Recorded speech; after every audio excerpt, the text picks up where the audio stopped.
Welcome to the Full-Time Life podcast. I'm Steph, a former corporate girly turned yogi and full-time lifer. Full-time life is all about acknowledging that the concept of work-life balance is flawed. There's no such thing as work separate and apart from life. It's all just life, and it's up to each of us to prioritize and design our own full-time life balance. This podcast is dedicated to providing tools, resources, and conversations to encourage you to live your full-time life to the hilt. Welcome to this week's episode of Full-Time Life. I am joined today with my good friend Howie Voletsky, who recently ran the New York City Marathon for his 15th time. I know Howie because he is married to one of my best friends, Stephanie Lang, now Voletsky, and we became fast friends as they were dating, and now they've been married for just over a year. I'll hand over the mic to you, Howie. What is Howie Voletsky all about? What do you want to share before we kind of dive in?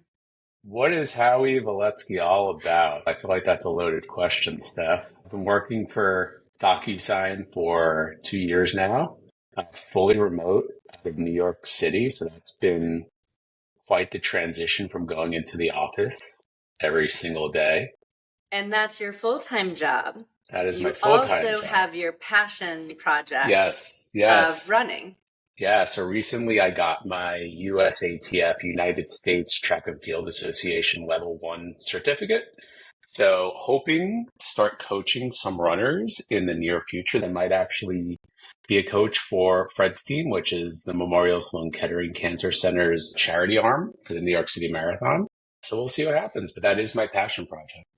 Who is your ideal running client? My Instagram is Everyday Runner. So I want to coach people that have that 9 to 5, that are average middle of the pack runners like myself, just looking to go out and accomplish their goals. Anything is possible, but I'm looking for that person that maybe couch to 5K even. Yeah, I love that because it's making it very accessible. And in a sport that can feel very intimidating, and there's obviously the elite, that I love that your Instagram handle of Everyday Runner because it does really capture it. Yeah. Can we talk about the marathon? We can. Highlight and low light from race day, your 15th marathon, so it's not your first run of the course. So it was my 15th New York. It was my 19th overall marathon. The highlight was finishing and getting my 15th New York, which means I have guaranteed entry for the rest of my life. If I would have told you that in 2006 after I finished my first, I would have told you you're insane. I think everyone probably would have agreed. So that was like a really cool checkbox to have. Low light, it was not the day I wanted at all. You train for 20 weeks. You basically put all of your eggs into the basket for one day, and you just don't know what your body's going to give you on race day. And for me, that unfortunately happened. It was also quite warm. It was, I think, 62 or 63 degrees with no cloud cover at all. So it was like perfect day to spectate. Everyone I saw was having a ball on the sidelines. So it was tough. And I think I might have been battling a little bit of a stomach bug also.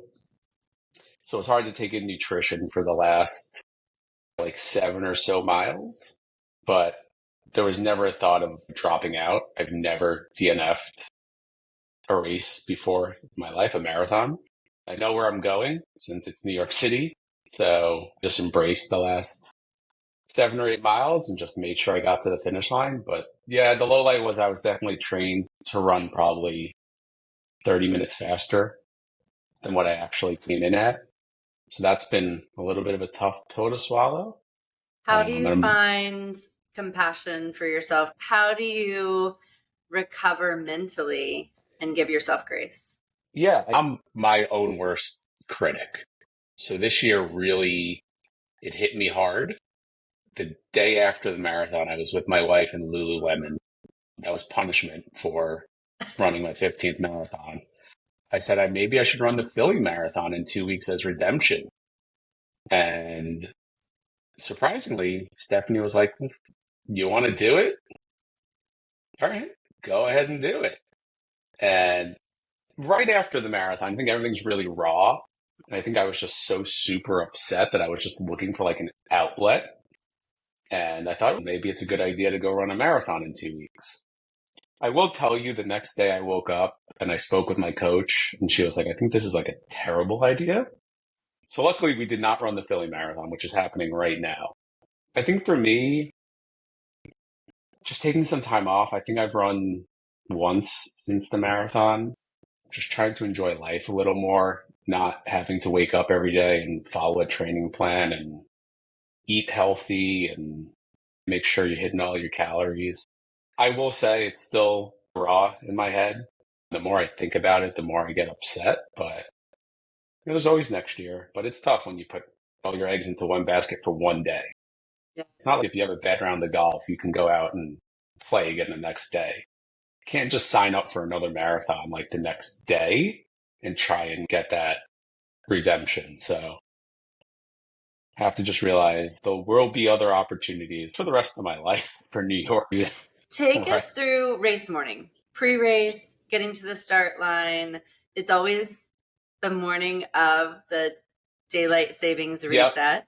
So you get an extra hour of sleep. What does your flow look like from when you wake up to when you actually cross over the start line? Yeah, New York City Marathon is interesting because you have to get out to Staten Island to run back to New York City. And you have to get out there pretty early because they need to shut the bridge. So I wake up at around 4 a.m., but I didn't start running this year till 10:55. So I basically had a full day before I even started to run. I woke up, had a little bit of breakfast. Typically, I don't start eating until 3 hours before I start running. But I was on the bus by 5:30, and you're in Staten Island by 6:37, and you're just waiting. There's a lot of camaraderie, and I just start eating breakfast and make sure I'm getting all my calories down and staying hydrated and staying warm and just staying active. And then usually 30 minutes before your corral goes off, you have to start lining up. And that's when like the anxiety starts to kick in. It's a long morning. It's about 7 hours from wake up to when I first started running. So you have to really manage your energy levels and your calorie intake as well, because you can get to that start line and be exhausted already. How do you calm your like brain chatter, your monkey mind, that anxiety that starts to kick in just before Well, you start to line up? I've done it so many times. So for me, I always say it's the best day of the year in New York City. I listen to music. So if I start to get anxious, I'll just throw my music on. But I'm also normally around a bunch of people I know. So Yeah. easily to be distracted and just having conversation. But I don't really get anxious before the start of New York City. From my vantage point, there's only one way to the finish, and that's to start running. So yeah, that's how I view it. I've run the New York Marathon twice, so I'm familiar with the course enough to know that when you start and you leave Staten Island, you go over the Verrazano Bridge and you hit your first big challenge of the whole race, which is this bridge you have to run up. You're surrounded by water. It's a very iconic bridge and Yeah. it's very scenic. So maybe share a little bit about that first few miles. Yeah, it's actually also the highest point on the marathon, the Verrazano Bridge. But since it's so crowded, you don't really feel like you're going up the bridge, which is good because it's a pretty steep incline. I think it's 1 mile to the top, but it's a really cool scene because you have all these people that have come from like all over the world and they're stopping and they're taking pictures. And if you look over to the left, you can see downtown Manhattan. And in the water, they usually have the police boats with the water spraying, like red, white, and blue. So it's a really cool experience. And there are also no spectators on the Verrazano Bridge. So you're by yourself. And I think at that point, you're like, okay, game on. Like, it's time to do this. Okay, compare the run over the Verrazano Bridge to the run over the 59th Street Bridge, the Oh, Queensboro Bridge. that is torture. It is pretty steep. I think it's like, again, like a mile up. But at that point, and there are no spectators. So you have just gone through Brooklyn, you've gone through Queens, you've had all this music and spectators, and you've probably seen family and friends, and then you are by yourself for a good mile and a half, 2 miles. And that's where you start to see people walking, where people probably realized I did not train for this marathon very well. And it's eerie because you don't hear anything. You just hear like your own footsteps, people breathing. And then as you get closer to the city, you start hearing things. And I've always told people like, oh, that's First Avenue. It's nothing you've ever experienced before in your life. And I've seen people start to cry because it's just, I'm like, they're all waiting for you. So just turn your music off and just have a great time. But the 59th Street Bridge is terrible. Coming off of it, I agree. I tear up thinking about it. It's all just like a cheer crowd. Yeah, it's just millions of people just waiting for you. No matter how fast you are, how slow you are, like they're just there for you. So it's a really cool experience. The Verrazano Bridge, as I recall, you can see everything. You're out, your face is in the sunshine. The Queensboro Bridge, I swear every time I was under. I wasn't a couple levels of the Queensboro Bridge, and so I don't know if anyone goes up. So you're also like, it's dark. Your face isn't in the sun. You don't have the boat spraying colorful water. It is a low point energetically, but then the flip side of it is so good, which is First Avenue. Yeah, it's that point in the marathon where I think people start to get tired. Yeah. And probably question why they signed up for it. Yeah. That's great advice, though. You get your headphones in while you're over the 59th Street Bridge and then take them out as soon as like you start to crest down the other side. Finish line euphoria. Is that a thing? What comes to mind as you cross the finish line? Yeah, I think like that runner's high is definitely a thing. I still get it. This year when I finished, I was just grateful that I finished. Like I said, I really wasn't feeling great. And it went away pretty quickly. I will be honest, like when I finished, I was like, I am glad this day is over. But my wife did get me at the finish line. That was a nice experience. What does that mean? She got you. Stephanie volunteered at the finish line. So she was able to come see me and bring me to the finisher tent. And the first thing I said to her was, I need a new hobby. I was like, I don't know if I can do this anymore. And that's probably pretty typical. Crossing a marathon finish line. Never need to do this again. Hot, and I was like cranky. And that's typically how it goes after. Compare that with the first time you crossed the finish line in the New York Marathon. Ooh, the first time I crossed the finish line, it was 2006. I do remember seeing my family and said, I will never do that ever again. That was the dumbest thing ever. And then here we are almost like 20 years later, 18 years later, and I'm still doing it. So something obviously, the runner's high is a very real thing. And it's interesting. It's like phases of, I'm never doing this again. I need a new hobby. Maybe I'll run Philly in 2 weeks. Like, it's almost like you go through this whole like grief cycle or something. And then you come back out the other side and you're like, all right, let's sign up for next year. Yeah, I think that's very true because you trained, you've done all this work. The race is over with, and then you're looking for what's next. So for me, I was like, I don't know if I could wait another year to do another marathon just because I know the shape I was in, but I'm very grateful I didn't sign up for Philly. I think that would have been a stretch. I get it though, because technically your body's already trained for the distance, but right. My coach was like, if you want to do it, you're in shape, but you could go out there and you could do really well. Or you can go out there and have an absolutely miserable day. And the more I thought about it, I was like, I don't want to go out there and spend 5+ hours running a marathon if my body's going to reject running. So that's why I actually didn't sign up, because I couldn't handle any more disappointment going into the holiday season. So I was like, I'm just going to hang up my shoes for the year. Recovery mode. What advice do you have for anyone running the New York City Marathon next year? It is, I would say, one of the harder marathons out there. I've not run Boston, but I've run Chicago. I've run Berlin. I've run New Jersey. And this is by far the hardest marathon out there. It is very hilly. Don't let anyone else tell you otherwise. New York City is a very hilly marathon. I would say Fifth Avenue is very hilly. It will surprise you at mile 22 that you have to run basically a mile uphill to Central Park. And then Central Park is not exactly flat either.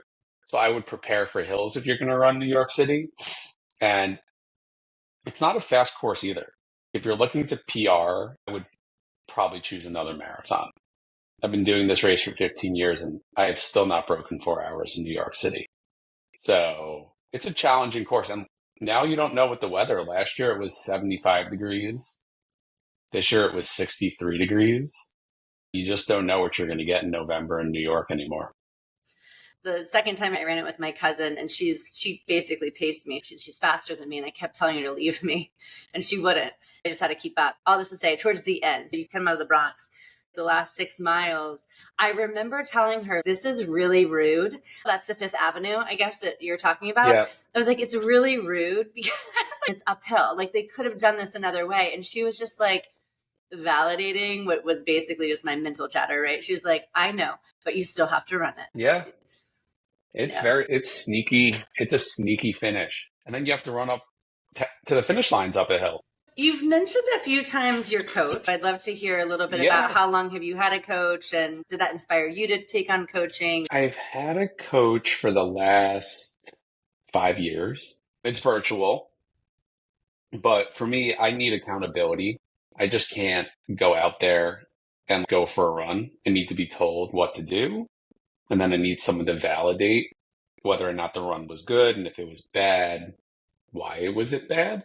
So we've been working together for 5 years, and she'll put a training plan together based off of my race season. And I think that's, what inspired me to get into coaching is I think I can do this also and kind of give back. Accountability is a really powerful tool for anything you're trying to accomplish. And so if it's a coach that you know and trust and that you'll be held accountable to, I can see how that being really powerful. Exactly. If there's nothing on my calendar, I won't run. I need to be able to look at my week and say, okay, these are all my runs, and then go out and do them. Does she give you a nutrition plan as well? I did do a nutrition plan with her, yes. So I do have one for 5Ks, 10Ks, halves, and fulls. What does a recovery day look like? I get one recovery day a week or two. It depends on where we are in the cycle, and it's just a day off. Foam roller? Nothing. It's nothing. It should be foam rolling and stretching, and I'm actually considering going to yoga stuff. Wow, so, you have been to yoga. You've been to yoga with me not before. In years, and I do not stretch. It's really bad, and I realize I'm not 25 anymore. When you came to yoga, I thought you did really well. We're going to start going back to yoga because this recovery has been this has been a really challenging recovery. I'm really big on morning routine, and I happened to stay with you and Steph a little over a month ago, and I got to see a little bit of your morning routine right before you head out on a long run. Will you take us through what your morning routine is on a normal day? Now you're not in training season. So I really don't have a great morning routine. I think that's something I need to work on. I work from home, so I just need to be at my laptop by 9 a.m. every day. So that's bad. I'll wake up. Bad mornings. It's something that really challenges me, and I feel like I don't start my day on the right foot. What do you think it would look like? In an ideal world, I would get up at 6:30, go for a half-hour run, then come home, have my breakfast, have my coffee, and then start my work day. I like to run after work, but I find now that the sun's setting at 4:30, that's a little more challenging because now it's pitch black. And I also don't like to eat dinner incredibly late. So if I go for a run after work, that kind of throws off my whole evening routine. And it's interesting because, like I say, I'm not a morning person, but I'll wake up at 4:30 in the morning and go play golf. I don't know why I can't translate that to waking up at 6:30 and going for a run or just going for a walk. So I guess I am a morning person. I just don't apply it very well. Sounds like when you have something exciting to get out of bed for, like you got to catch the bus to Staten Island for the New York Marathon or golf, you do it. And maybe it's just a matter of including an element that you could be really excited to get up for. And Yeah. then that kind of like propels your day. And then it's tough because if I don't wake up and get out in the morning, there's some days I don't leave the apartment. And then that becomes challenging, especially in the winter. And you haven't seen daylight in the week because you haven't left the apartment. The work from home model of, get up, work, go to bed. Yeah, there are easily weeks in the winter I don't leave the apartment. So if you have a walking commute or a moving commute, you end up having really strong components of a morning routine, and it is challenging for a work from home model. You got to push yourself out the door, whatever that looks like. If you went on a 30-minute run, what would you listen to? I have my music. I really haven't updated my playlist in 10 years. I just have like my same 20 songs that I always listen to. I should maybe listen to podcasts in the morning or something else, or like an audio book, but I don't know if I can run to that. A lot of people do, but I don't know if I'd be able to focus, especially on the long run. I feel like I would need my music. I'm also a creature of habit. So if it ain't broke, I don't fix it. So that's why I haven't changed my playlist in, I think it's like 2008.